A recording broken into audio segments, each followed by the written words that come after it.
સભ્ય છું, નપુસક છું, આવી વાતો કરે છે. એ પણ અહીંયા જગ્યાએ. અને શું અર્જુન યુદ્ધ છોડીને જતો રહ્યો હોત અને ઘરે બેઠો હોત તો એને શાંતિ મળે? ના. એના શરીરમાં ક્ષત્રિયનું લોહી છે. યુદ્ધ કરવું એનો સ્વભાવ છે. માણસ પરિસ્થિતિઓથી ભાગી શકે છે પણ પોતાની પ્રકૃતિથી ભાગી શકતો નથી. તમારો જે સ્વાભાવિક નેચર છે એનાથી ભાગીને ક્યારે પણ તમને શાંતિ મળી શકતી નથી.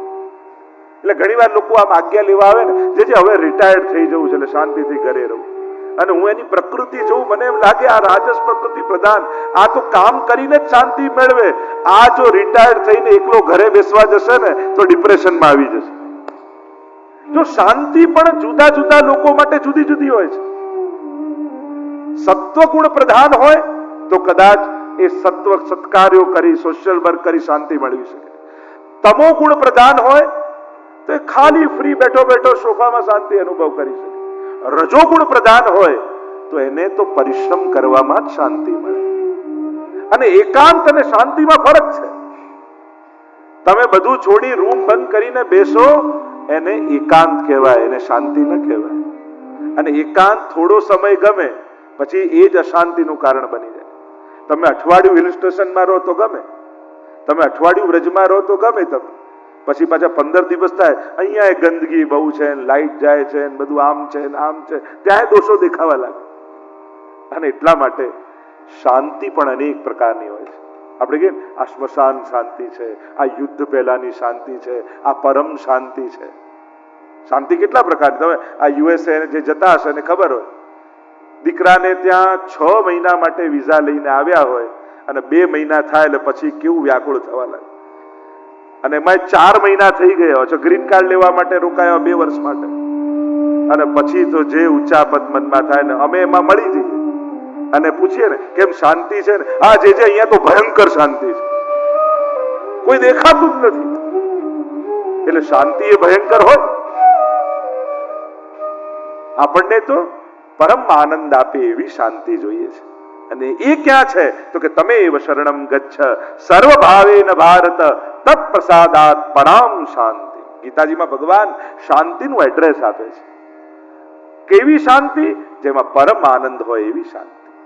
અને એટલા માટે ગીતાજીની વિશેષતા એ છે, અહીંયા પરિસ્થિતિની વાત છે, એની સાથે સાથે પુરુષાર્થની વાત છે, પણ એનાથી પણ ઊંડાણમાં ભગવાન પ્રકૃતિની વાત કરે છે. સૌથી પહેલા તારું નેચર જો, તારી પ્રકૃતિ જો, અને એ પ્રમાણે તારી શાંતિને શોધ. બધા માટે શાંતિનું એક જ એડ્રેસ ન હોઈ શકે. જેમ જેમ સાધના થતી જાય, તામસ, તામસમાંથી રાજસ, રાજસમાંથી સાત્વિક, સાત્વિકમાંથી નિર્ગુણ, અને ત્યારે જઈને એને સેવામાં શાંતિનો અનુભવ થાય. બધા માટે શાંતિનું એક જ સરનામું નથી. દરેકની પ્રકૃતિ જેવી એ પ્રકારે શાંતિનો અનુભવ. જ્યાં સુધી સમજ ન વિકસી હોય ત્યાં સુધી ગમે તેવા અનુકૂળ સાધનો પણ શાંતિ નથી આપી શકતા. લોકો કહેતા ને કે એક સસલું જતું હતું ને એને જોયું કે જો ઝાડના ટોચ ઉપર એક શાંતિથી ગિદ્ધ બેઠું છે. સસલાને એમ થયું કે પેલું ગિદ્ધ કેવું શાંતિથી બેઠું છે, લાવ ને હું બેસું. અને ઝાડ નીચે આવીને શાંતિથી બેઠું.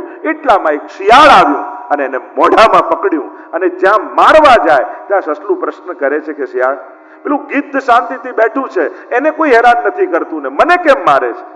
ત્યારે શિયાળે એને મારતા પહેલા એટલું કહ્યું કે શાંતિ માટે ઊંચાઈ જોઈએ. જેને સમજની ઊંચાઈ, જેને આચરણની ઊંચાઈ, જેને વિચારની ઊંચાઈ ન મળી હોય એને અનુકૂળ સંજોગો પણ શાંતિ નથી આપી શકતા. એ વિચારોની ઊંચાઈ જોઈએ ત્યારે શાંતિનો અનુભવ થાય. અહીંયા જ્યારે ઉદ્વેગ મનમાં થયો છે, વિષાદ અર્જુનને થયો છે, અને સમજ નથી આવતું કે શું કરવું શું ન કરવું, અને જ્યારે આપણી બુદ્ધિ બંધ થઈ જાય ને ત્યારે કોઈ સમજદારની શરણમાં જતા રહે.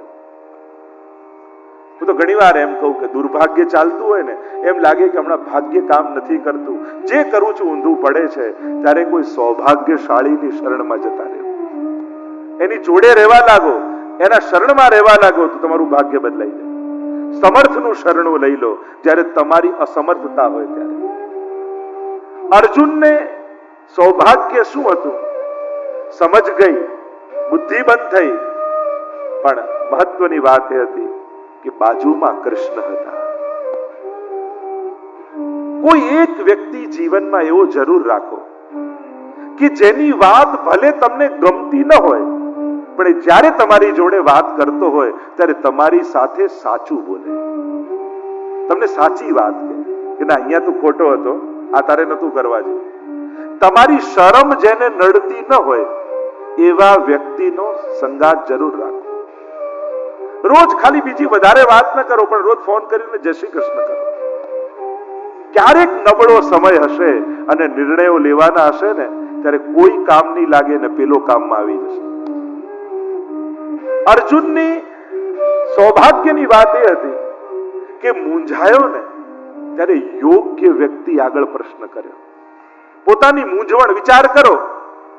આ અર્જુનનો મોહ થયો અને પૂછવા દુર્યોધનને ગયો હોત તો યુદ્ધ લડું કે ના લડું, કેવી સલાહ મળી હોત, કેવી ગીતા મળી હોત. એક ક્ષણ માટે વિચાર કરીએ કે અર્જુન આ જ મોહના સમયે જો ભીષ્મજીને મળવા ગયો હોત તો શું ઉપદેશ મળે, જો દ્રોણાચાર્યને મળવા ગયો હોત તો શું સાંભળવા મળે, જો ધૃતરાષ્ટ્રને મળવા ગયો હોત તો શું મળે. એ જ સંજોગોના સમાધાન કેવા મળ્યા હોત. ધૃતરાષ્ટ્ર શું કહે, અરે એમે તું જીતવાનો નથી. આવા આવા યોદ્ધાઓ જો ગણિતના હિસાબે જોવા જાઓ તો કોઈ ગણિત બેસતું નથી કે પાંડવ જીતે. કારણ કે ત્રણ તો ચિરંજીવી છે. ભીષ્મજી કેવા છે, ઈચ્છા મૃત્યુનું વરદાન, એમને કોઈ મારી ન શકે અને મરે નહીં તો પાંડવ જીતે ક્યાંથી.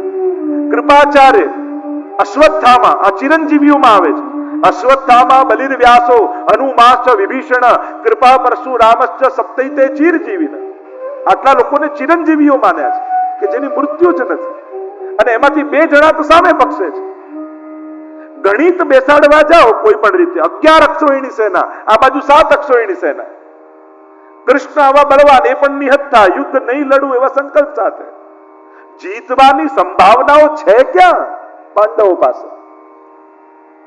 જોવા જાઓ ગણિતના હિસાબે લોકો જેમ પ્રિડિક્શનો કરે કે આમાં આ ખિલાડી છે, આ ખિલાડી છે, આ ટીમ જીતશે, એમ જો કોઈ પ્રિડિક્શન કરવા બેસે તો ગોપાલ નંદન પાર્થો વત્સ સુધીર ભોગતા. તો આ દૂધના પીનારા કોણ? ગીતાનું અમૃત કોણ પીએ? સુધી. જેની બુદ્ધિ સુધી છે એ જ ગીતાજીનો અધિકારી છે. જો આજે બુદ્ધિ ખૂબ વધી છે પણ બુદ્ધિની શુદ્ધિ ઘટી છે. પહેલાના સમયમાં લોકો છેતરતા યા બુદ્ધિમાન લોકો બીજાને છેતરતા, પણ આજે બુદ્ધિ એટલી વધી છે કે આપણી જ બુદ્ધિ આપણને છેતરવામાં વ્યસ્ત થઈ ગઈ છે. હવે બીજા કોઈની જરૂર જ નથી, આપણી જ બુદ્ધિ આપણને રોજ છેતરે છે. હું તો ઘણી વાર કહું કે જ્યારે બુદ્ધિ ગમે તેટલો સારો લોજિક આપે પણ ભગવાન અને ગુરુથી દૂર થવાની વાત કરે ત્યારે માનજો અત્યારે મારી બુદ્ધિ મને છેતરવામાં પડી છે. આ બુદ્ધિ પાપ પણ કરાવશે ને તો વાંક તો બીજાનો જ કાઢશે. મારે ક્યાં કરવું હતું? આ તો ફ્રેન્ડ સર્કલ હતા એટલે, આ તો આવા સંજોગો હતા એટલે, આ તો આવી પરિસ્થિતિ હતી એટલે. એટલે પાપ કરીને પણ વાંક મારો નથી. આ બુદ્ધિની ચતુરાઈ છે. ખોટું કરવાનો કોઈ સાચો રસ્તો આ દુનિયામાં નથી. આ બુદ્ધિની ચતુરાઈ એવી છે, ખોટું કરાવીને પણ બીજા પર ઢોળે છે. અને તકલીફ એ સારું કરવામાં શરમ આવે, ભય લાગે, લોકો શું કહેશે, આમ શું થશે. અને પાપ કરવામાં માણસ ગૌરવ અનુભવે. આપણે કોઈની પાછળ વાત ના કરી, આપણે તો સીધો મોઢા પર કહી દઈએ.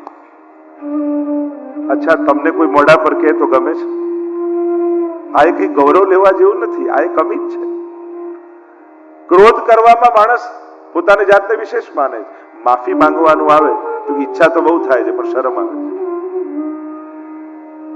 આ બુદ્ધિની ચતુરાઈ છે. એટલે તો કહ્યું છે કે જ્યાં સુમતિ તહા સંપત્તિ નાના, જ્યાં કુમતિ તહા વિપદ નિધાના. ભગવાન ગીતાજીમાં પણ કહે છે કે જ્યારે બુદ્ધિનો નાશ થાય ત્યારે સર્વનાશ થઈ જાય છે. જ્યારે જ્યારે માણસનું પતન થવાનું હોય ત્યારે સૌથી પહેલાની બુદ્ધિ બગડે છે.